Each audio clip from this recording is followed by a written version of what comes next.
Hello friends, welcome to day today Telugu and good evening. Sensex 230 points down అయ్యి 81,382 దగ్గర close అయితే Nifty 34 points down అయ్యి 24,964 దగ్గర క్లోజ్ అయింది. వరాస్ బ్యాంక్ నిఫ్టీ 359 పాయింట్స్ డౌన్ అయ్యి 51,172 దగ్గర క్లోజ్ అయింది.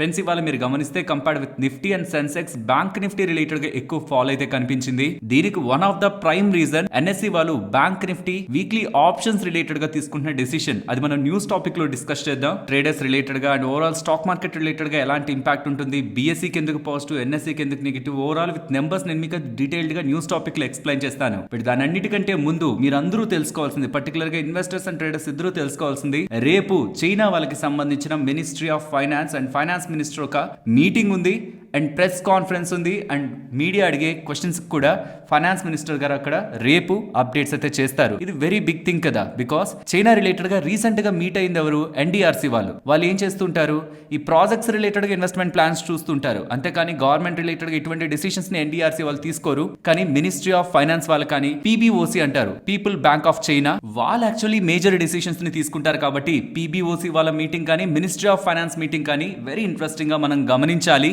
రేపు ఆ డిస్కషన్ అయితే ఉంటుంది. అండ్ చైనా రిలేటెడ్ గా ఉంటున్న uncertainty Indian equity markets related గా ఎలా ప్లే చేసిందో మనందరికీ తెలుసు. కాబట్టి రేపు ఒకవేళ అక్కడి నుంచి ఏదైనా బిగ్ అనౌన్స్మెంట్స్ వస్తాయా, చైనా స్టిమ్యులస్ రిలేటెడ్ గా బిగ్ అనౌన్స్మెంట్స్ వస్తాయా, ఇది మనం వాచ్ చేయాలి. బట్ పర్సనల్ గా నా ఒపీనియన్ చెప్పనా, రేపు ఒకవేళ వాళ్ళు మీట్ అయినా సరే, రేపు మన మార్కెట్ ఉండదు, బట్ రేపు వాళ్ళు మీట్ అయినా సరే ఏదైనా ఒక స్ట్రాంగ్ వర్డ్స్ ని చెప్పగలరు కానీ విత్ నెంబర్స్ అయితే చెప్పలేరు అనేది నా అభిప్రాయం. ఎందుకంటే దీని రిలేటెడ్ గా ఇంకొంచెం స్టడీ చేసినప్పుడు ఎన్పిసి, నేషనల్ పీపుల్ కాంగ్రెస్, ఇక్కడ మీకు నేను స్క్రీన్ మీద పెడుతున్నాను, నేషనల్ పీపుల్ కాంగ్రెస్ వాళ్ళ మీటింగ్ మనకి నవంబర్ బిగినింగ్ లో వీళ్ళ మీటింగ్ ఉంది. సో వీళ్ళ మీటింగ్ అయిన తర్వాతే ఎంత స్పెండ్ చేయొచ్చు, ఎంత స్టిమ్యులస్ ఇవ్వచ్చు, ఎంత ఫిజికల్ స్టెప్స్ వీళ్ళు తీసుకోవచ్చు అన్నది ఎన్పిసి మీటింగ్ తర్వాతే వస్తుంది. కాబట్టి మినిస్ట్రీ ఆఫ్ ఫైనాన్స్ వాళ్ళైతే ఇప్పుడే నెంబర్స్ చెప్తారని అయితే నేను అనుకోవట్లేదు. ఎస్, మీటింగ్ జరుగుతుంది, స్ట్రాంగ్ అగ్రెసివ్ స్టేట్మెంట్స్ అయితే చైనా గ్రోత్ రిలేటెడ్ గా ఉంటుంది, but not with numbers. Strong numbers అనేది లైక్ ఇంత percent of physical stimulus related గా మేము ముందుకు వెళ్ళాలనుకుంటున్నాం, ఫిజికల్ డెఫిసిట్ రిలేటెడ్ గా మేము ఇలాంటి స్టెప్స్ తీసుకోవాలనుకుంటున్నాం, ఇవన్నీ కూడా విత్ నెంబర్స్ స్టేట్మెంట్స్ ఉంటాయని అయితే నేను అనుకోవట్లేదు. బికాస్ ఎన్పిసి ఒక మీటింగ్ నవంబర్ స్టార్టింగ్ లో ఉంది కాబట్టి. బట్ అల్టిమేట్ గా ఇది ఒక బిగ్ ఈవెంట్ సాటర్డే రేపు జరగబోతున్న అన్న విషయాన్ని మనం గుర్తుంచుకోవాలి. దీంతో పాటు నిన్న మన మార్కెట్స్ క్లోజ్ అయ్యాక మ్యూచువల్ ఫండ్ డేటా వచ్చింది. నెట్ ఇన్ఫ్లోస్ కొంత తగ్గినట్లు కనిపిస్తుంది, కానీ మ్యూచువల్ ఫండ్స్ రిలేటెడ్ గా ఏంటండి, రీటైలర్స్ ఎక్కడా కూడా తగ్గట్లేదు. రీసెంట్ టైమ్స్ లో కంటిన్యూస్ గా మార్కెట్స్ లో బిగ్ వేలో మార్కెట్ లో డబ్బులు పెడుతూనే ఉన్నారు. ఎప్పుడూ లేనంత సెప్టెంబర్ లో కూడా 24,500 కోట్లు డబ్బులు పెట్టారు. ఆబ్వియస్లీ రీటైలర్స్ యొక్క పవర్ మార్కెట్స్ ని సపోర్ట్ చేసిందనే చెప్పాలి. ఎందుకో చెప్పనా, లాస్ట్ 1 మంత్ లో ఎఫ్ఐఎస్ సుమారుగా 54,000 crores దగ్గరగా ఇండియన్ ఈక్విటీ మార్కెట్స్ లో సెల్ చేశారు.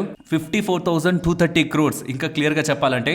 వెరాస్ డిఐఎస్ అంటే ఇండైరెక్ట్ గా రీటైలర్స్ ఎంత కొన్నారు తెలుసా, 54,061 crores కి. అంటే సుమారుగా ఏదైతే సెల్లింగ్ ఎఫ్ఐఎస్ దగ్గర నుంచి కనిపించిందో ఇంచుమించు బయింగ్ డిఐఎస్ దగ్గర నుంచి, రీటైలర్స్ దగ్గర నుంచి కనిపించింది. కానీ నిఫ్టీ 3% పడింది, బ్యాంక్ నిఫ్టీ కూడా మోర్ దాన్ 3% పడింది, mid cap small caps more than 2-3% దగ్గరగా లాస్ట్ 1 మంత్ లో మనకి ఫాలో అయ్యాయి. మరి ఏంటి, ఎఫ్ఐఎస్ ఎంతకు సెల్ చేశారో డిఐఎస్ ఆ రీటైలర్స్ కూడా అంతకే బై చేస్తున్నారు కదా. ఎందుకు పడాలి మార్కెట్స్ అంటే, ఎఫ్ఐఎస్ మేజర్ గా సెల్ చేసింది ఇండెక్స్ స్టాక్స్ లో like Nifty, bank Nifty related గా. బికాస్ సెబీ ఎఫ్ఎన్ఓ రూల్స్ కారణంగా ఈవెన్ ఇవాళ కూడా బ్యాంక్ నిఫ్టీ రిలేటెడ్ గా సెల్లింగ్ ప్రెషర్ కనిపించడానికి కూడా ఎవరైతే మేజర్ ప్లేయర్స్ ఎఫ్ఐఎస్ కానీ ఎఫ్పిఎస్ కానీ ఎవరైనా ఇండియన్ ఈక్విటీ మార్కెట్స్ లో ఎఫ్ఎన్ఓ చేద్దాం అనుకుంటున్న వాళ్ళు పొజిషన్స్ ఏవైతే బిల్డ్ చేసి పెట్టుకొని ఉంటారో ఎఫ్ఎన్ఓ స్టాక్స్ రిలేటెడ్ గా అవి అన్బౌండ్ అవుతున్నాయి. కాబట్టి వీటిలో మనకి ఎక్కువ సెల్లింగ్ అయితే కనిపించింది. వెరాస్ మిడ్ అండ్ స్మాల్ క్యాప్స్ ని ప్రొటెక్ట్ చేస్తూ లార్జ్ క్యాప్స్ లో కూడా అపార్ట్ ఫ్రమ్ ఇండెక్స్ ని మూవ్ చేసే స్టాక్స్ కాకుండా మిగిలిన స్టాక్స్ రిలేటెడ్ గా కూడా ఎక్కువ సెల్లింగ్ ప్రెషర్ లేకుండా కనిపించిన స్టెబిలిటీకి ప్రధాన కారణం రీటైలర్స్ ఒక మనీ సప్లై అనే అనుకోవాలి. నెక్స్ట్ ఇజ్రాయెల్ రిలేటెడ్ గా ఇష్యూ ఆగింది అనుకుంటారు,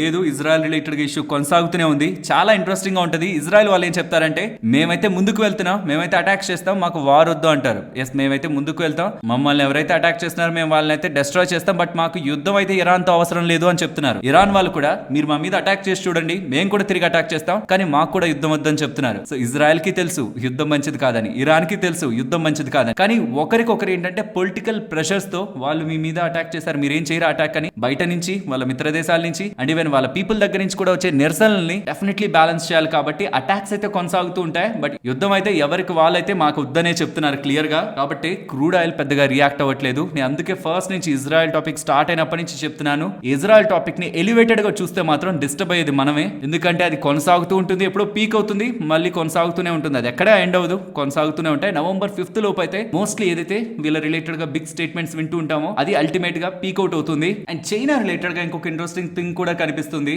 ఫారిన్ ఇన్వెస్టర్స్ కి చైనా రిలేటెడ్ గా ఇండెక్స్ ఫ్యూచర్స్ లో ట్రేడ్ చేసుకోవడానికి కూడా చైనా వాళ్ళు ప్రయత్నిస్తున్నారు, స్టడీ చేస్తున్నారు అనే అప్డేట్స్ అయితే కనిపిస్తూ ఉన్నాయి. సో FIS ని ఇన్వైట్ చేస్తూ ఒక గ్లోబల్ ప్లే గా వాళ్ళ స్టాక్ మార్కెట్ ని రూపొందించాలనేలా చైనా వాళ్ళైతే ప్రయత్నిస్తున్నారు. FIS ఒక లిక్విడిటీని ఎలా అట్రాక్ట్ చేస్తున్నారు చూడండి ఇతర కంట్రీస్ నుంచి. బికాస్ అల్టిమేట్ గా మార్కెట్ కి కావాల్సింది liquidity, by and cell, and దాని రిలేటెడ్ గా బిగ్ ప్లేయర్స్ ఒక పార్టిసిపేషన్ ఇంపార్టెంట్ కాబట్టి ఫారిన్ ఇన్వెస్టర్స్ ని ఇండెక్స్ ఫ్యూచర్స్ లోకి FNO లోకి చైనా వాళ్ళు అట్రాక్ట్ చేస్తున్నట్లుగా బ్లూంబర్గ్ వాళ్ళైతే రిపోర్ట్ చేస్తున్నారు. అండ్ నిన్న US కి సంబంధించిన ఇన్ఫ్లేషన్ డేటా అప్డేట్ అయింది. మరి ఎలా ఉంది? కొంచెం బ్యాడ్ గానే ఉంది అనుకోవాలి. అందుకే నిన్న US మార్కెట్స్ కూడా రెడ్ లో ఉండాయి. 0.2% దగ్గరగా కోర్ ఇన్ఫ్లేషన్ ఉంటుంది అనుకుంటే 0.3% దగ్గరగా కోర్ ఇన్ఫ్లేషన్ ఉంది. అండ్ ఇది కాదు మీరు గమనించాల్సింది, ఇది అయిపోయింది అండ్ మార్కెట్స్ కూడా పెద్ద రియాక్ట్ ఏం కాలేదు కదా. మీరు గమనించాల్సింది October 31st రాబోతున్న PCE ఇన్ఫ్లేషన్ డేటా. అదే యాక్చువల్లీ మెయిన్ గా ఫెడ్ వాళ్ళు చూస్తుంటారు. నాకు తెలిసి PCE ఎలా ఉన్నా సరే ఫెడ్ వాళ్ళు వడ్డీ రేట్లు కట్ చేస్తారనే అనుకుంటున్నాను. అండ్ నిన్న US కి సంబంధించిన ఫెడరల్ మెంబర్స్ కూడా కొంతమంది మాట్లాడటం జరిగింది. వాళ్ళైతే కొంత నెగిటివ్ గా మాట్లాడుతున్నారు. ఈ నవంబర్ లో మనకి రేట్ కట్ అవసరమా, నవంబర్ లో రేట్ కట్ అవసరం లేదు, పాజ్ లో పెడదామనేలా స్టేట్మెంట్స్ అయితే కనిపిస్తున్నాయి. But I think fed chairman గారు అయితే అలాంటి డెసిషన్ తీసుకోరు, వడ్డీ రేట్లు అయితే కట్ చేస్తారు. ఇంకొక ఇంట్రెస్టింగ్ థింగ్ చెప్తాను, కొంచెం జాగ్రత్తగా గుర్తుంచుకోండి. October 31st మనకి PCE డేటా, US కి సంబంధించిన పర్సనల్ కన్సంప్షన్ ఇన్ఫ్లేషన్ డేటా వస్తుంది. అది ఎలా ఉందనే దాన్ని బట్టి November 7th ఫెడ్ మీటింగ్ ఉందని చెప్తున్నానా, November 7th డెసిషన్ ఉంటుంది. కానీ November 7th కి కొంచెం ముందే US ఎలక్షన్స్ జరుగుంటాయి. సో మన ఇండియాలో ఎలక్షన్స్ కి మనం ఎలా అయితే ఇంపార్టెన్స్ ఇస్తామో డెఫినెట్లీ అక్కడ ఎలక్షన్స్ కూడా అక్కడ మార్కెట్స్ అలానే ఇంపాక్ట్ ఇస్తాయి, రియాక్ట్ అవుతాయి. కాబట్టి November 7 ఫెడ్ రిలేటెడ్ గా ఉంటున్న ఈవెంట్ కి ఎంత ఇంపార్టెన్స్ అయితే మీరు ఇస్తారో దానికి ముందు ఎగ్జాక్ట్ గా కొంత టైం ముందు జరిగే US ఎలక్షన్స్ కూడా మనం ఇంపాక్ట్ అయితే ఇవ్వాలి. So first November 10 days, first 10 days చెప్పాలంటే ఒక 1 week పార్ట్ అయినా సరే మినిమం US మార్కెట్స్ లో వోల్టాలిటీ ఉంటుంది. US markets Indian equity markets ని ఇంపాక్ట్ చేస్తాయని నేను నమ్ముతాను. కాబట్టి ఇండియన్ ఈక్విటీ మార్కెట్స్ రిలేటెడ్ గా కూడా ఇంపాక్ట్ ఉండే ఛాన్సెస్ ఉంటాయి. సో November 1st week కొంచెం జాగ్రత్తగా ఉండండి. ఇది ఓన్లీ ట్రేడర్స్ కి చెప్తున్నాను, ఇన్వెస్టర్స్ కి జాగ్రత్త అనేది ఏం లేదు. మీ వ్యూ 10 years ఆర్ 15 years అవుతూ ఉంటే ఇవన్నీ కూడా passing clouds, nothing to fear. And రేపు చైనా రిలేటెడ్ గా అన్సర్టనిటీ కూడా ఒకవేళ ప్యాన్ అవుట్ అయ్యి ఒకవేళ మార్కెట్స్ ఏదైనా కరెక్ట్ అవుతున్నా investors, long term investors tension పడాల్సిన నీడ్ అయితే లేదు. నేను ఏం చెప్తున్నా లైక్ జాగ్రత్తగా ఉండండి, లేకపోతే ఈ వీక్ ఇలాంటి మ్యాటర్స్ అన్ని జరుగుతూ ఉంటాయి, ఆ టైంలో కొంచెం జాగ్రత్త అంటున్నానంటే అది ఇన్వెస్టర్స్ ని ఉద్దేశించి కాదు అన్నది గుర్తుంచుకోవాలి. బికాస్ పర్సనల్ గా నేను ఎలాంటి ఇష్యూస్ ఉంటున్నా, ఈవెన్ ఇంకొకసారి వైరస్ వస్తుందని తెలిసినా సరే నేను నా పోర్ట్ఫోలియోని సెల్ చేయను.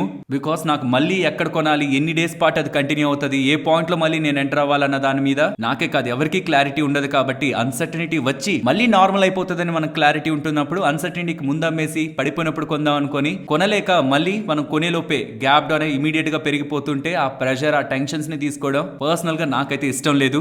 అండ్ నేను మీకు గతంలో కూడా చెప్పాను, ఎవరైనా in the short term track చేయాలనుకుంటే మెటల్ స్టాక్స్ ని ట్రాక్ చేయండి, ఆ స్టడీ చేయండి, వాటి రిలేటెడ్ గా కొంత టైం ఎఫర్ట్స్ పెట్టండి. మీరు రియల్లీ వాటి మీద పెడుతున్న ఎఫర్ట్స్ అడ్వాంటేజ్ అయితే చేయొచ్చు. ఎందుకంటే వాటి రిలేటెడ్ గా ఇప్పుడు ఆల్రెడీ జరిగిపోయిందే కాదు, నెక్స్ట్ కమింగ్ టైమ్స్ లో కూడా చైనా రిలేటెడ్ గా ప్లే అవుతున్న థింగ్, చైనీస్ మార్కెట్ లో మనం ఎలాగో మనం డైరెక్ట్ పార్టిసిపేషన్ చేయం కాబట్టి త్రూ మెటల్స్ చైనా రిలేటెడ్ గా జరుగుతున్న దాన్ని మనం ప్లే చేయొచ్చు. సో మెటల్ స్టాక్స్ పర్సనల్ గా నా రాడార్ లో అయితే ఉంటున్నాయి for the short term. And coming to IT stocks కొంత జాగ్రత్తగా గమనించండి. TCS వాళ్ళు వీక్ నెంబర్స్ నే పోస్ట్ చేశారు అండ్ గైడెన్స్ రిలేటెడ్ గా కూడా అంత సర్ప్రైజ్ ఏం లేదు. కానీ TCS స్టాక్ ఫాల్ అవ్వాలనేలా సెల్ రేటింగ్స్ నేను చూస్తున్నాను సోషల్ మీడియాలో. కానీ గుర్తుంచుకోవాల్సింది, ఎప్పుడు నుంచి అయితే ఈ ఐటీ స్టాక్స్ ఒక ర్యాలీ కంటిన్యూ అయిందో, ఇన్ఫోసిస్ ఒక 36% పెరిగింది, HCL టెక్నాలజీస్ కూడా ఆల్మోస్ట్ 36% పెరిగింది, కానీ TCS పెరిగింది 15%. అండ్ ఈవెన్ లాస్ట్ 1 month లో కూడా TCS ఒక 6% దగ్గరగా ఆల్రెడీ పడింది.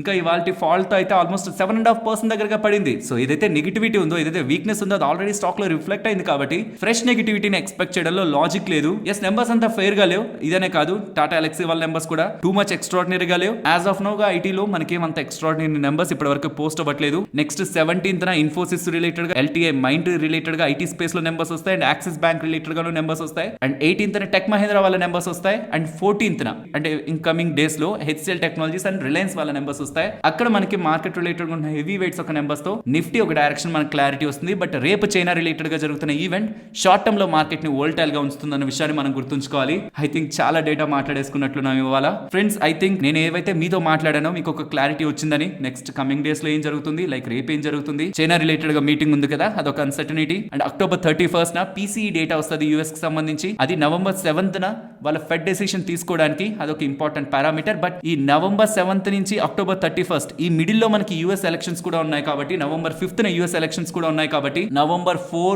5, 7, 8, 9 ఇలా కొన్ని డేస్ ఈ ఈవెంట్స్ కి 1 or 2 days బిఫోర్ నుంచి కొంచెం కాషియస్ గా ఉండండి. November 5th elections, November 7th fed, and ఆ తర్వాత కూడా ఒక 2 days మార్కెట్ లో వోల్టాలిటీని ఎక్స్పెక్ట్ చేయొచ్చు.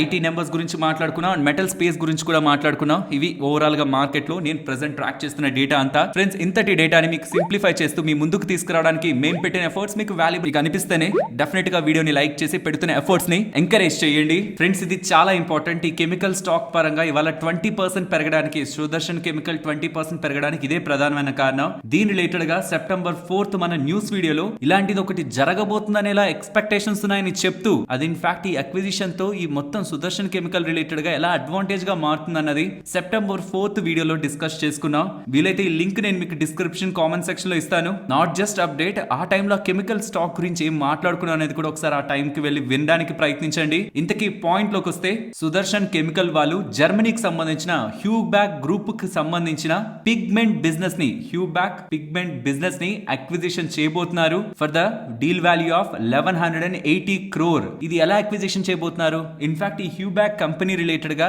NCLT కి అక్కడ దివాలా తీసే స్టేజ్ కి వెళ్తున్నప్పుడు ఈ పిగ్మెంట్ బిజినెస్ రిలేటెడ్ గా సుదర్శన్ కెమికల్ వాళ్ళు అగ్రెసివ్ బిడ్డింగ్ అయితే వేశారు. అండ్ ఇప్పుడు దాంట్లో వాళ్ళు గెలిచినట్లు ఆల్మోస్ట్ 1 billion euros రెవెన్యూ సంపాదిస్తున్న గ్రూప్స్ నుంచి పిగ్మెంట్ బిజినెస్ గా డివైడ్ అయి NCLT లో ఉంటున్నప్పుడు ఇది సుదర్శన్ కెమికల్ వాళ్ళు అక్వైర్ చేసి ఈ గ్లోబల్ పిగ్మెంట్ బిజినెస్ లోకి ఎంటర్ అవుతున్నట్లు ఇప్పుడు అప్డేట్స్ అయితే చేస్తున్నారు. దీని కారణంగా స్టాక్ ఎందుకు పెరగాలి? ఎందుకంటే ఈ హ్యూబ్యాక్ గ్రూప్ అనేది 200 సంవత్సరాల చరిత్ర కలిగిన సంస్థ, గ్లోబల్ గా వరల్డెస్ట్ పిగ్మెంట్ కంపెనీ. సో అంత వరల్డ్ పిగ్మెంట్ కంపెనీకి గ్లోబల్ గా కొంత స్ట్రాంగ్ ఫుడ్ ప్రెసెన్స్ ఉంటది కదా. నేను చూస్తున్నంత వరకు యూరోప్ అండ్ USA లో స్ట్రాంగ్ ప్రెసెన్స్ ఉంది, పసిఫిక్ అండ్ ఏషియా రీజియన్స్ లో కూడా వాళ్ళకి స్ట్రాంగ్ ప్రెసెన్స్ ఉంది. కానీ మెయిన్ జోన్ అంతా వాళ్ళది యూరోప్ అండ్ ఏషియా కనిపిస్తుంది. అక్రాస్ 19 గ్లోబల్ సైట్స్ వాళ్ళకి ఆపర్చునిటీ అయితే ఉంది. ఇప్పుడు ఈ యాక్సెస్ అంతా కూడా సుదర్శన్ కెమికల్ వాళ్ళకి వస్తుంది. దీన్ని వీళ్ళు ప్రాపర్ గా ప్లే చేయగలుగుతున్నట్లయితే డెఫినెట్లీ ఎక్కువ కాంపిటీషన్ లేని స్పేస్ యాక్చువల్ గా గ్లోబల్ ప్లేయర్స్ లో ప్రాపర్ అసెట్ అయితే ఐడెంటిఫై చేశారు. కొంత అగ్రెసివ్ గా కనిపిస్తుంది ప్రైసింగ్ అనేది. ఇంకొంచెం డీటెయిల్స్ వీళ్ళు రిలీజ్ చేయాల్సింది. As of now preliminary data అయితే రిలీజ్ చేశారు. ఎటువంటి రెవెన్యూస్ ఆ కంపెనీ సంపాదిస్తుందో చెప్పేశారంటే దాన్ని బట్టి ఎవాల్యుయేషన్ లో అట్రాక్టివ్ గా వీళ్ళు అక్విజిషన్ చేశారా లేదా అని తెలుస్తుంది. అది ప్రాబబ్లీ కాన్ఫరెన్స్ కాల్ లో వీళ్ళు అప్డేట్ చేసేలా ఉన్నారు, అక్విజిషన్ తర్వాత ఎలా స్ట్రాటజిక్ గా వీళ్ళు ప్లే అవుట్ చేస్తారని. But as of now primary details మాత్రం గతంలో మనం ఈ వీడియోలో మాట్లాడుకున్నట్టు very important acquisition and very interesting acquisition. Proper గా ప్లే చేయగలుగుతున్నట్లయితే త్రూ ఈ అసెట్ గ్లోబల్ గా యూరోప్, USA అండ్ ఇతర పార్ట్స్ ఆఫ్ ద గ్లోబ్ లో కూడా వీళ్ళకి ఒక స్ట్రాంగ్ ప్రెసెన్స్ దొరుకుతూ మంచి బిజినెస్ అనేది వీళ్ళు డెవలప్ చేసుకోవచ్చు. కాన్ఫరెన్స్ కాల్ లో మనకి ఇంకా మోర్ డేటా రిలీజ్ అవుతుంది. ఆబ్వియస్లీ దాని రిలేటెడ్ గా మనం మళ్ళీ మాట్లాడుకుందాం. అండ్ ఎందుకు నేను బ్యాక్ వెళ్ళి వినమంటున్నానంటే, నాట్ జస్ట్ అప్డేట్, దీని రిలేటెడ్ గా ఎలాంటి డెవలప్మెంట్ ఉండొచ్చు అండ్ ఇది మనం స్టాక్ పరంగా ఎలా గమనించాలనేది గతంలో మనం మాట్లాడుకుంది మీకు అర్థమైతే నెక్స్ట్ కూడా ఇలాంటి అప్డేట్స్ వస్తున్నప్పుడు మనం మాట్లాడుకుంటున్న లాజిక్ ని మీరు అర్థం చేసుకోగలరు. సో ఇవాళ డెవలప్మెంట్ ని గతంలో మాట్లాడుకుంటున్న ఎలిమెంట్ తో లింక్ చేసి చూడడానికి ప్రయత్నించండి. అండ్ ఇంకొకటి, నేను ఆ వీడియోలో కూడా సెప్టెంబర్ 4th చేసిన వీడియోలో కూడా చెప్పాను, వీళ్ళకి హ్యూబ్యాక్ కలరెంట్స్ అని ఇండియాలో ఒక కంపెనీ, లిస్టెడ్ కంపెనీ ఉంది. అది ఇన్ఫాక్ట్ ఓపెనింగ్ నుంచి కూడా ఒక 7% దగ్గరగా పెరిగింది. బట్ సడన్ గా 3 o'clock నుంచి స్టాక్ లో సెల్లింగ్ ప్రెషర్ అయితే కనిపించింది. ఒకవేళ హ్యూబ్యాక్ రిలేటెడ్ ఉన్న పిగ్మెంట్ బిజినెస్ ని వాళ్ళు కొనేస్తుంటే దాని అండర్ లో వచ్చే కలరెంట్ బిజినెస్ రిలేటెడ్ గా కూడా OFS ట్రిగ్గర్ అయ్యే ఛాన్సెస్ ఉన్నాయి. ఇది కూడా ఈ పర్టికులర్ కంపెనీ రిలేటెడ్ గా గమనించాలి. సుదర్శన్ కెమికల్స్ విషయానికి వస్తే రీసెంట్ గా కంపెనీ ఆల్మోస్ట్ 2500 crores దగ్గరగా రెవెన్యూస్ ని పోస్ట్ చేస్తే నియర్లీ 350 crore దగ్గరగా ప్రాఫిట్స్ ని సంపాదిస్తున్న కంపెనీ. హ్యూబ్యాక్ పిగ్మెంట్స్ ఏదైతే వీళ్ళు కంపెనీ అక్విజిషన్ చేస్తున్నారో ఆ డేటా అయితే నాకు దొరకలేదు. బట్ ఈ కలరెంట్స్ మాత్రం 791 crore రెవెన్యూ సంపాదిస్తుంటే 40 crore దగ్గరగా ప్రాఫిట్ ఉంది. లెట్స్ సీ ఆ పిగ్మెంట్ బిజినెస్ రిలేటెడ్ గా ఇప్పుడు సుదర్శన్ కెమికల్ వాళ్ళు ఏదైనా డేటాను షేర్ చేస్తారా అనేది. దెన్ అప్పుడు ఇంకా ఈ డీల్ రిలేటెడ్ గా మనకి ఇంట్రెస్టింగ్ ఇన్ఫో బయటకు వస్తుంది. As of now on primary analysis ఈ డీల్ అనేది సుదర్శన్ కెమికల్ వాళ్ళు గ్లోబల్ గ్రోత్ కోసం చేస్తున్నట్లు అర్థమవుతుంది.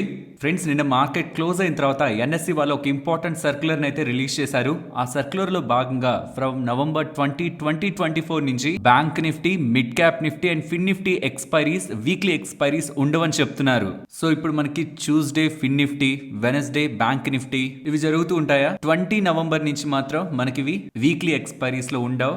ఇవి సెబీ రూల్స్ లో భాగంగా తీసుకుంటున్న decisions. So last weekly expiry for bank నిఫ్టీకి అయితే నవంబర్ 13 అవుతుంది, Wednesday. And mid cap related గా ఇది యాక్చువల్లీ ఎవరు పెద్దగా ట్రేడ్ చేయరు, అది నవంబర్ 18 అవుతుంది. అండ్ ఫిన్ నిఫ్టీ పరంగా November 19th last weekly expiry అవుతుంది. ఇవి మంత్లీ ఎక్స్పైరీస్ లో ఉంటాయి. బ్యాంక్ నిఫ్టీ కానీ, మిడ్ క్యాప్ కానీ, ఫిన్ నిఫ్టీ కానీ ఇవన్నీ మంత్లీ ఎక్స్పైరీస్ లో పాసిబిలీ లాస్ట్ ట్యూస్డే, మంత్లీలో last working Tuesday fin Nifty ఉంటది, వెనస్డే బ్యాంక్ నిఫ్టీ ఉంటది, థర్స్డే అలాగో నిఫ్టీ ఉంటది. ఇవి యాక్చువల్లీ యాజ్ ఇట్ ఈస్ గా కంటిన్యూ అవుతాయి. అండ్ దీని కారణంగా ఎలాంటి ఇంపాక్ట్ ఉంటుంది, ఇది నేను మీకు స్క్రీన్ మీద ఇంపార్టెంట్ డేటాని పెడుతున్నాను. బట్ ఈ డేటాని మాట్లాడే ముందు సెబీ వాళ్ళు ఏదైతే చెప్పారో అదే ఎన్ఎస్సి వాళ్ళు, బిఎస్సి వాళ్ళు చేస్తున్నారు. ఫ్రమ్ నవంబర్ 20 నుంచి వీక్లీ ఎక్స్పైరీ అనేది ప్రతి ఎక్స్చేంజ్ నుంచి ఒకటే ఉండాలని చెప్పారు. అందులో భాగంగా బిఎస్సి వాళ్ళు యాజ్ అన్ ఎక్స్చేంజ్ మాకు సెన్సెక్స్ కి సంబంధించిన ఎక్స్పైరీ చాలు, ప్రతి ఫ్రైడే సెన్సెక్స్ ఎక్స్పైరీ పెట్టుకుంటామని బిఎస్సి వాళ్ళు చెప్పేశారు. ఎన్ఎస్సి వాళ్ళదే క్వశ్చన్ మార్క్ వచ్చింది. ఎందుకంటే వాళ్ళు బ్యాంక్ నిఫ్టీని సెలెక్ట్ చేస్తారా, నిఫ్టీని సెలెక్ట్ చేస్తారని. ఎందుకు ఈ క్వశ్చన్ అంటే ఇక్కడ మీరు గమనించండి, బ్యాంక్ నిఫ్టీ ఇండెక్స్ ఆప్షన్స్ పరంగా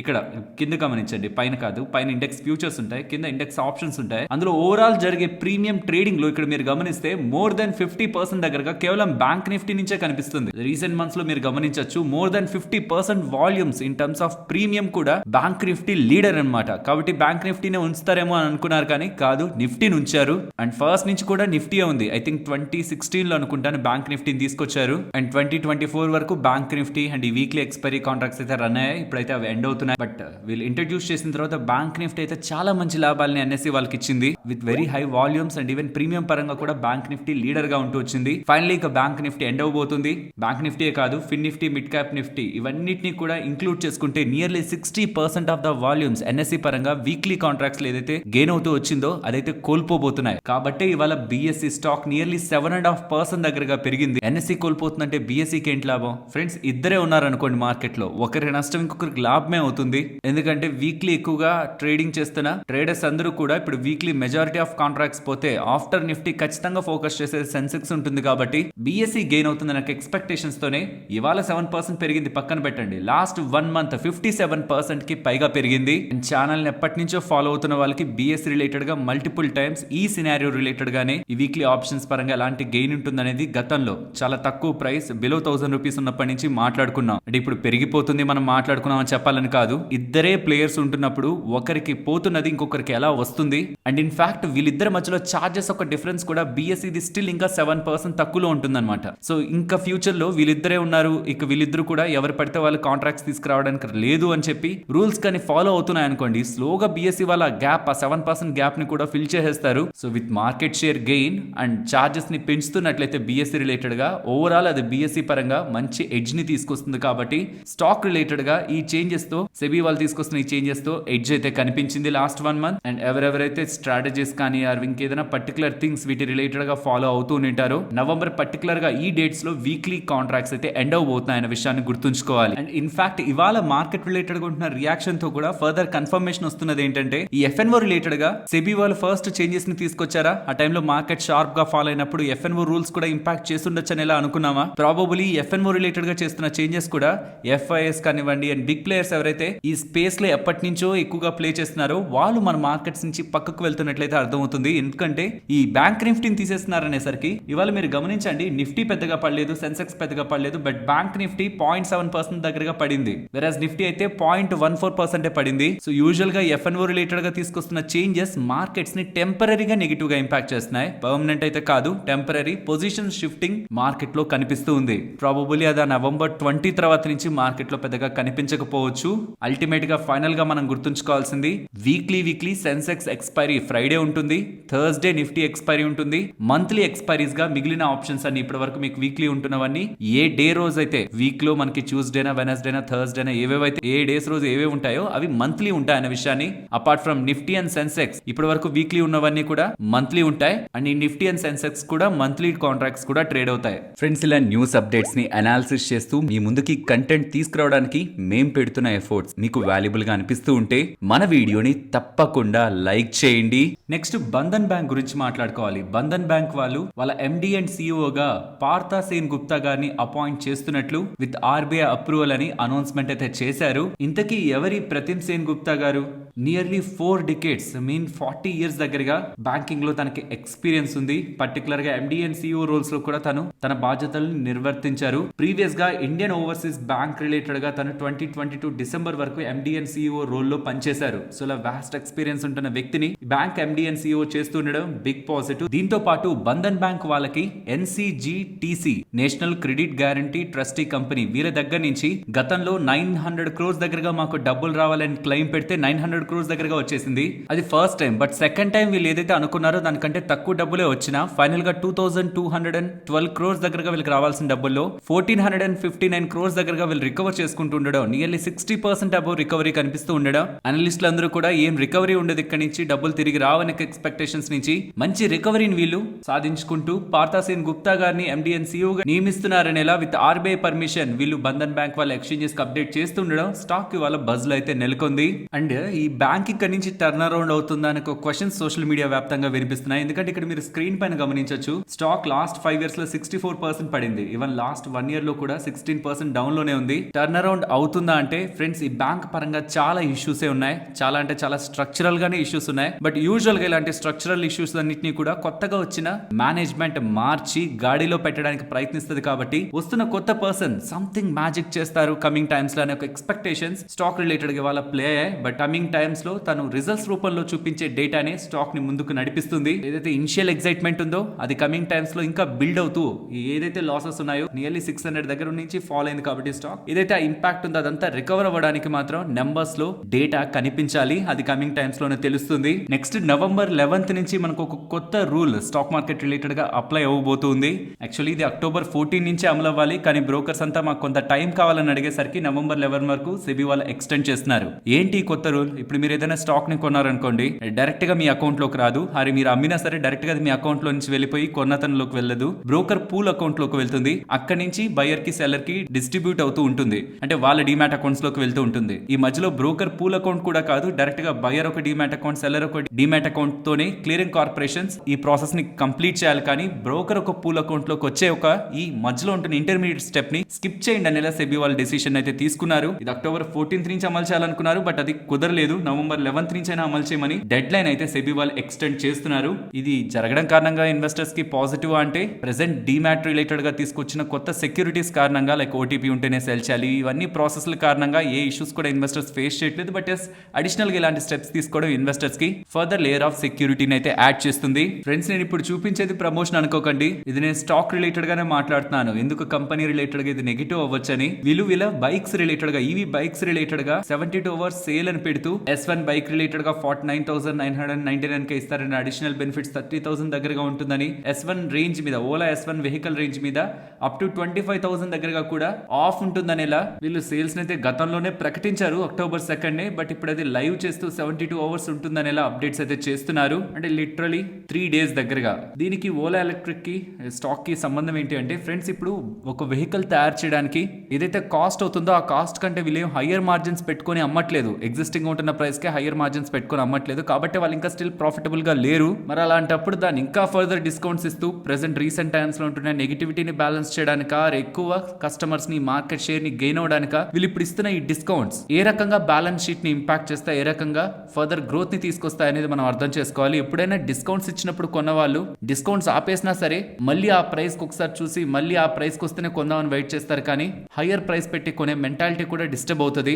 మనం ఇక్కడ కూర్చొని జడ్జ్ చేసేలేని సింపుల్ గా వాళ్ళు ఖచ్చితంగా మంచిగానే ఆలోచించి డెసిషన్ తీసుకుంటారు. బట్ ఇలా డిస్కౌంట్స్ ని వెహికల్స్ మీద ఆ రేంజ్ లో ఆఫర్ చేయడం ప్రెసెంట్ ఇమీడియట్ గా సేల్స్ ని పెంచిన ఫ్యూచర్ ఒక మార్కెట్ షేర్ ని స్టెబిలిటీ అయితే చెయ్యదు. వీళ్ళు మంచి సర్వీస్ ని అందిస్తూ కొత్త ఫీచర్స్ తో బైక్స్ ని లాంచ్ చేస్తే ఆటోమేటిక్ గా కస్టమర్స్ వస్తారు. కానీ ఈ అమెజాన్, ఫ్లిప్కార్ట్ లో పెడుతున్నట్టు ఇలాంటి సేల్స్ ద్వారా టెంపరీ కస్టమర్స్ ని తీసుకురాగలం. కానీ లాంగ్ టర్మ్ లో బ్రాండ్ సస్టైనబిలిటీని మాత్రం కాదు. కాబట్టి even after updates stock related గా ఇవాళ సెల్లింగ్ ప్రెషర్ కనిపించి నియర్లీ 90 rupees దగ్గరగా స్టాక్ ట్రేడ్ అవుతుంది. నెక్స్ట్ రతన్ టాటా గారి తర్వాత టాటా ట్రస్ట్ కు సంబంధించిన న్యూ చైర్మన్ గా నోయల్ టాటా గారిని ఎన్నుకున్నారు. నోయల్ టాటా గారు 1957 లో జన్మించారు. తను టాటా కంపెనీస్ రిలేటెడ్ గా పర్టికులర్ గా ఇంటర్నేషనల్ రిలేషన్స్ ఆర్ ఇంటర్నేషనల్ గా టాటా కంపెనీస్ ఎక్స్పాండ్ చేయడంలో ఎక్కువ రోల్ ప్లే చేశారు. అండ్ ట్రెండ్ కంపెనీ ఉంది కదా, జూడియో, ఇవన్నీ తీసుకురావడంలో కూడా తన పాత్ర స్ట్రాంగ్ గానే ఉంది. కాబట్టి ఇవాళ తను అపాయింట్ అయ్యారు టాటా ట్రస్ట్ కు సంబంధించిన చైర్మన్ గా అనేసరికి ఇవాళ టాటా ట్రెండ్ రిలేటెడ్ గా కూడా బజ్ అయితే కనిపించింది. ఎందుకంటే తను 3 Tata group listed entities related గా చైర్మన్, వోల్టాస్ రిలేటెడ్ గా తనే చైర్మన్, ట్రెంట్ రిలేటెడ్ గాను తనే chairman, and Tata investment corporation related గాను తనే chairman, and Titan and Tata steel related గా తను vice chairman, and next Tata steel తో కూడా తన అనుబంధం, అండ్ ట్రస్టీగా కూడా తన బాధ్యతల్ని గతంలోనే నిర్వర్తించారు. ఇప్పుడు టాటా ట్రస్ట్ కి చైర్మన్ గా రతన్ టాటా గారి వారసుడిగా నోయల్ టాటా గారిని ఎన్నుకున్నట్లు అఫీషియల్ గా టాటా గ్రూప్ నుంచి అప్డేట్స్ అయితే కనిపిస్తూ ఉన్నాయి. తను రతన్ టాటా గారికి హాఫ్ బ్రదర్ అవుతారు. అండ్ ఇంకొక ఇంపార్టెంట్ విషయం కూడా, టాటా ట్రస్ట్ ఒక వాల్యూ ఎక్కడి నుంచి వస్తుందంటే టాటా సన్స్ లో టాటా ట్రస్ట్ వాళ్ళకి నియర్లీ 66% దగ్గరగా వాటా ఉంది. మరి టాటా సన్స్ దగ్గర ఏముంది? టాటా సన్స్ అనేది ఒక హోల్డింగ్ కంపెనీ. ఇక్కడ మీకు కనిపిస్తున్న అన్ని కంపెనీస్ లో టాటా సన్స్ కి వాటా ఉంది. అదెంత అనేది ఇక్కడ మీరు స్క్రీన్ పైన గమనించవచ్చు. ఈ టాటా సన్స్ రిలేటెడ్ గా టాటా ట్రస్ట్ వాళ్ళ దగ్గర 66% వాటా ఉందన్న విషయాన్ని మనం గుర్తుంచుకోవాలి. అలాంటి టాటా ట్రస్ట్ ని లీడ్ చేయడానికి చైర్మన్ గా నోయల్ టాటా గారిని అపాయింట్ చేస్తున్నట్లు అప్డేట్స్ అయితే కనిపిస్తూ ఉన్నాయి. నెక్స్ట్ ఆరియన్ ప్రో సొల్యూషన్స్ గురించి మాట్లాడుకోవాలి. వీళ్ళు సౌదీ అరేబియా బ్యాంక్ వాళ్ళతో $multi-million డీల్ ని కుదుర్చుకుంటున్నట్లు. ఇందులో భాగంగా సౌదీ అరేబియా బ్యాంక్ ఉంటుంది కదా, వాళ్ళకి next generation transaction banking platform ని ఆరియన్ ప్రో సొల్యూషన్ వాళ్ళు ప్రొవైడ్ చేస్తారనేలా ఎక్స్చేంజెస్ కి అప్డేట్ చేస్తున్నారు. నెక్స్ట్ బోండాడా ఇంజనీరింగ్ గురించి మాట్లాడుకోవాలి. వీళ్ళకి 1132 crore విలువ చేసే order Maharashtra state power generation company దగ్గర నుంచి లభించిందని ఎక్స్చేంజెస్ కి అప్డేట్ చేశారు. నెక్స్ట్ క్యూమెన్స్ ఇండియా గురించి మాట్లాడుకోవాలి. గోల్డ్మెన్ సాక్స్ వాళ్ళు డబుల్ డౌన్ గ్రేడ్ చేశారు ఈ స్టాక్ రిలేటెడ్ గా. సో న్యూట్రల్ లో కూడా పెట్టలేదు, సెల్ రేటింగ్ ఇస్తూ 2900 టార్గెట్ అంటూ ఉండేసరికి, అంటే నిన్నటి క్లోజింగ్ ప్రైస్ తో 23% డ్రాప్ అవుతుంది అనేసరికి స్టాక్ రిలేటెడ్ గా ఇవాళ ఇలా సెల్లింగ్ ప్రెషర్ అయితే కనిపించింది. పర్టికులర్ గా వీళ్ళ డీజిల్ ఇంజిన్ బిజినెస్లు ఉన్నాయి కదా, వీటి రిలేటెడ్ గా గవర్నమెంట్ తీసుకుంటున్న స్టాండ్స్ తో కమింగ్ టైమ్ లో డీజిల్ ఇంజిన్స్ రిలేటెడ్ గా ఇంపాక్ట్ పడుతుందని, అండ్ లాంగ్ టర్మ్ లో బ్యాటరీ కాస్ట్లు కూడా తగ్గుతాయి కాబట్టి ఓవరాల్ గా వీళ్ళ బిజినెస్ పైన వాళ్ళ ప్రాఫిటబిలిటీ పైన ఇంపాక్ట్ పడుతుందని ఒక ఒపీనియన్ తో, అంటే transition from diesel engines to EV వీళ్ళ బిజినెస్ ని ఇంపాక్ట్ చేస్తుందనేలా వాళ్ళ అభిప్రాయపడుతూ స్టాక్ రిలేటెడ్ గా double downgrade and target 2900 అయినసరికి స్టాక్ లో ఇవాళ సెల్లింగ్ ప్రెషర్ కనిపించింది. నెక్స్ట్ ఈ అబ్రాక్సిన్ డ్రగ్ రిలేటెడ్ గా మాట్లాడుకోవాలి. ఇది ovarian cancer, oesophageal cancer, breast cancer, lung cancer, sarcoma, cervical cancer and pancreatic cancer, ఇలా డిఫరెంట్ టైప్ ఆఫ్ క్యాన్సర్స్ లో కీమోథెరపీ ఇస్తుంటారు కదా, అందులో యూజ్ చేసే డ్రగ్ అనమాట. ఎందుకు దీని గురించి మాట్లాడుకోవాలంటే, ఇది యాక్చువల్లీ సిప్లా వాళ్ళ గోవా మ్యానుఫ్యాక్చరింగ్ ఫెసిలిటీ రిలేటెడ్ గా ఇక్కడ మ్యానుఫ్యాక్చర్ చేసి ఇన్ కమింగ్ మంత్స్ లాంచ్ చేయాల్సింది. కానీ వాళ్ళ గోవా మ్యానుఫ్యాక్చరింగ్ ఫెసిలిటీ రిలేటెడ్ గా USFDA దగ్గర నుంచి రెస్ట్రిక్షన్స్ వస్తుండేసరికి దాన్ని FY26 కి పుష్ చేశారు. అది ఎంత ఇంపార్టెంట్ డ్రగ్ అంటే, ఇఫ్ అది టైం కి లాంచ్ అయితే సిప్లాకి సంబంధించిన EPS లో 6 to 7% దగ్గరగా కాంట్రిబ్యూట్ చేసే డ్రగ్ అది. దాన్ని డిలే అవుతుంది ఎందుకంటే USFDA రిలేటెడ్ గా వాళ్ళ మ్యానుఫ్యాక్చరింగ్ గోవా మ్యానుఫ్యాక్చరింగ్ ఫెసిలిటీలో ఇష్యూస్ ఉంటుండేసరికి ఇలా వీళ్ళకి ఎప్పుడైతే లాగ్ అవుతూ ఉందో దాని కారణంగా ఇతరులు ఎవరెవరికైతే ఈ డ్రగ్ రిలేటెడ్ గా అప్రూవల్ వస్తుందో వాళ్ళకి అడ్వాంటేజ్ అయితే క్రియేట్ అవుతుంది. ఇప్పుడు చైనా బేస్డ్ ఫార్మా జియాంగ్సు హెంగ్రూ అనే కంపెనీకి ఈ సేమ్ డ్రగ్ కి జెనరిక్ డ్రగ్ వేరియేషన్ కి అప్రూవల్ అయితే USFDA దగ్గర నుంచి అయితే లభించింది. దీంతో ఏ డ్రగ్ అయితే వీళ్ళు లాంచ్ చేస్తారో కమింగ్ టైమ్స్ లో అడ్వాంటేజ్ ఉంటుందనే ఎక్స్పెక్టేషన్స్ ఉన్నాయో, ఇప్పుడు ఆ చైనా కంపెనీకి కూడా అప్రూవల్ వస్తుండేసరికి వాళ్ళు కూడా ప్రొడక్షన్ స్టార్ట్ చేస్తారు. సిప్లా రిలేటెడ్ గా కాంపిటీషన్ అవుతారు కాబట్టి స్లోలీ వీళ్ళు ఎంత టైం అయితే డిలే చేస్తూ పోతారో అంత టైంలో మిగిలిన కంపెనీస్ కూడా ఎంటర్ అవుతూ వీళ్ళకి ఎడ్జ్ అయితే తగ్గుతుంది. యాజ్ సూన్ యాజ్ పాసిబుల్ వీళ్ళు గోవా మ్యానుఫ్యాక్చరింగ్ ఫెసిలిటీ రిలేటెడ్ ఉంటున్న రిస్ట్రిక్షన్స్ ని యూజ్ చేసుకొని ఆపర్చునిటీని ఎంత త్వరగా అయితే ఇంత త్వరగా గ్రాప్ చేసుకోవడం సిప్లా రిలేటెడ్ గా బెనిఫిట్ ఇస్తుంది. ఎల్స్ ఈ డ్రగ్ రిలేటెడ్ ఉన్న ఆపర్చునిటీ సిప్లా స్లోగా వదులుకోవాల్సిందే. నెక్స్ట్ అశోక బిల్డ్కాన్ గురించి మాట్లాడుకోవాలి. వీళ్ళకి 918 crore విలువ చేసే ఆర్డర్ BMC వాళ్ళ దగ్గర నుంచి, బాంబే మున్సిపల్ కార్పొరేషన్ వాళ్ళ దగ్గర నుంచి అయితే లభించింది. ఈ ప్రాజెక్ట్ 30 months లో కంప్లీట్ చేస్తారని, ఇది ఫ్లైఓవర్ రిలేటెడ్ గా వచ్చిన ఆర్డర్ అనేలా వీళ్ళు ఎక్స్చేంజెస్ కి అప్డేట్ చేస్తున్నారు. నెక్స్ట్ LTI మైంట్రీ గురించి మాట్లాడుకోవాలి. వీళ్ళు October 17th వీళ్ళ బోర్డు సమావేశాన్ని ఏర్పాటు చేసి వీళ్ళ రిజల్ట్స్ ని డిక్లేర్ చేస్తారు. బట్ దాంతో పాటు ఇంటర్మ్ డివిడెండ్ ని కూడా ప్రకటిస్తారని LTI మైంట్రీ వాళ్ళైతే చెప్తున్నారు. నెక్స్ట్ కృష్ణా డయాగ్నోస్టిక్స్ గురించి మాట్లాడుకోవాలి. స్టాక్ ఇవాళ ఇనిషియల్ గా అయితే మంచిగా పెరిగింది. దీనికి ప్రధానమైన కారణం వీళ్ళకి 2 అగ్రిమెంట్స్ వచ్చాయి. ఒకటి Ranchi institute of neuro psychiatry దగ్గర నుంచి, అండ్ ఇంకొకటి సర్దార్ హాస్పిటల్ రిలేటెడ్ గా agreements for the diagnostic business వీళ్ళు సెక్యూర్ చేసుకుంటున్నట్లు ఎక్స్చేంజెస్ కి అయితే అప్డేట్ చేశారు. యూజువల్లీ ఇలాంటి అగ్రిమెంట్స్ కారణంగా లాంగ్ టర్మ్ లో బిజినెస్ బిల్డ్ అవుతుంది కాబట్టి స్టాక్ ఇనిషియల్ గా అయితే గెయిన్ అయింది. బట్ లేటర్ కొంత కూల్ ఆఫ్ అవుతూ నియర్లీ 2% నెగిటివ్ లో క్లోజ్ అయింది. నెక్స్ట్ బిగ్ బ్లాక్ కన్స్ట్రక్షన్ గురించి మాట్లాడుకోవాలి. వీళ్ళది బిల్డింగ్ మెటీరియల్స్ రిలేటెడ్గా ఉంటున్న బిజినెస్. బిల్డింగ్ బ్లాక్స్ కానివ్వండి, ACC aerated autoclave concrete bricks ని వీళ్ళు తయారు చేస్తూ ఉంటారు.